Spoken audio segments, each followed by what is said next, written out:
30,000 அடி உயரத்தில் பறந்து கொண்டிருக்கும் போது திடீரென காக்பிட்டில் புகையை பார்த்து தீ அலாரம் அலறுகிறது என்று கற்பனை செய்து பாருங்கள். சென்னை விமான நிலையத்திலிருந்து புறப்பட்ட இண்டிகோ விமானம் 6E 2375க்கு இதுதான் நடந்தது. பயணிகள் கேபினில் அறியாமல் அமர்ந்திருக்க காக்பிட்டில் ஒரு எச்சரிக்கை விளக்கு ஒளிரும். மின்சார பலகைகளுக்கு அருகில் புகை கண்டறியப்பட்டது.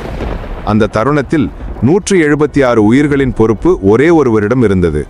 12 வருடங்களுக்கும் மேலான விமான அனுபவம் கொண்ட மூத்த இண்டிகோ விமானி கேப்டன் நீரஜ் வர்மா. அவர் பீதி அடையவில்லை. அமைதியான தொழில்முறையுடன் அவர் முழுமையான அவசர நிலையை அறிவித்தார், சென்னை ஏடிசியுடன் ஒருங்கிணைத்தார் மற்றும் விமானத்தை உடனடியாக திரும்ப தயார் செய்தார்.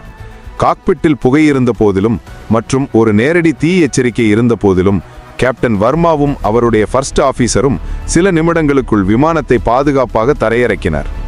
அவசர குழுக்கள் ஓடுபாதையில் காத்திருந்தன. காயங்கள் இல்லை, குழப்பம் இல்லை, நம்ப முடியாத திறமையும் தலைமைத்துவமும் மட்டுமே.